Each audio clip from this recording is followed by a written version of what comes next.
যেহেতু রিমঝিম বৃষ্টি পড়ছে তাই না, এই রিমঝিম বৃষ্টিতে একঘেয়েমি মুরগির লেগ পিস ভাজি না খেয়ে এই কড়মড়িয়ে করলা ভাজিটা একবার ট্রাই করে দেখুন। গরম গরম করলা ভাজিতে দু হাতে করে ধরে যখন কামড় দেবেন করলার ওপর, এতটাই টেস্টি। আসসালামু আলাইকুম বন্ধুরা, এখানে মুরগির কল্লা নিয়েছে 4টে। আস্ত একটু গোলমরিচ গুঁড়ো অ্যাড করে দেবো এর মধ্যে। এবার কাঁচা লঙ্কা, আদা রসুন পেস্ট অ্যাড করে দিলাম, নুন পরিমাণ মতো অ্যাড করে দেবো।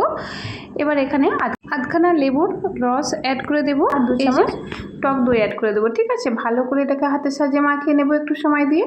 সবসময় কি আর মুরগির লেগ পিস ভালো লাগে? এই রিমঝিম বৃষ্টিতে একটু বেশ কড়মড় করে করলা ভাজিটা খাবো, তাহলেই তো মজা লাগবে। বৃষ্টির দিনে জানালার ব্যালকনিতে বসে কার না ভালো লাগবে বলুন তো?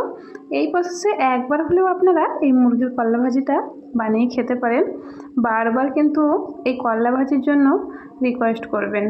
তো তারপর আমার 10 মিনিট হয়ে গিয়েছে, এটা ফ্রিজে রেখে দিলেও ভালো হয়। 10 মিনিটের জন্য রেস্টে আমি ফিরে আসলাম। কড়াতে পরিমাণে অল্প একটু তেল দিলাম, বেশি তেল লাগে না যেহেতু। এই যে এগুলোকে সব লম্বা লম্বা করে দিয়ে দিলাম, দিয়ে এবার চাপা দিয়ে দেবো। ঠিক আছে, চাপা দিয়ে 5 মিনিট পর আমি আবার ফিরে আসবো। গ্যাসটা কিন্তু লো মিডিয়াম আঁচে রাখতে হবে, ভিতরের চিকেনটা পুরো সিদ্ধ হয়ে যাবে সেদিকে খেয়াল রেখে আমি 3 থেকে 4 মিনিট ছাড়া ছাড়া এটাকে ঢাকনাটা খুলে খুলে একটু নাড়াচাড়া করে উল্টে দেবো। উল্টে পাল্টে সময় দিয়ে লো মিডিয়াম আঁচে ভিতরের মাংসটা পুরো সিদ্ধ যাতে হয়ে যায় সেই দিকে খেয়াল রেখে এটা সময় দিয়ে একটু করে নিতে হবে। অনেকটাই এর মধ্যে কিন্তু চর্বি ছিল, দেখতেই পাচ্ছেন। এবার আমি চাপা দিয়ে দিলাম।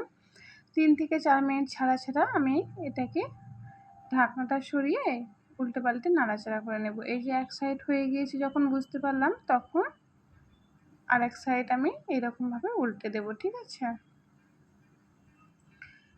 এটা লো মিডিয়াম আঁচে রেখে করে নিতে হবে একটু হাতে সময় দিয়ে।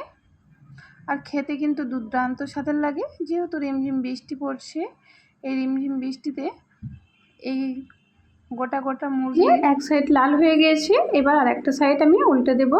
এরকমভাবে লো মিডিয়াম আঁচে রেখে এটাকে বানিয়ে নিতে হবে। শেষে আমি একটু পেস্তা অ্যাড করে দিলাম, দিয়ে 2 মিনিটের জন্য চাপা দিয়ে গ্যাসটা বন্ধ করে রেখে দিলাম। এই যে দেখতেই পাচ্ছেন আমার মুরগির করলা ভাজি রেডি।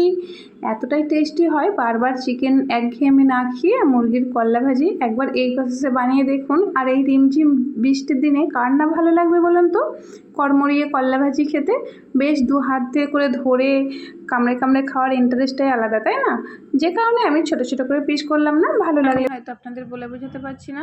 যেহেতু রিমঝিম বৃষ্টি পড়ছে, এই বৈকালটা জমে যাওয়ার মতো একটা রেসিপি আপনারা এই যে দেখতেই পাচ্ছেন। এবার আমি এটাকে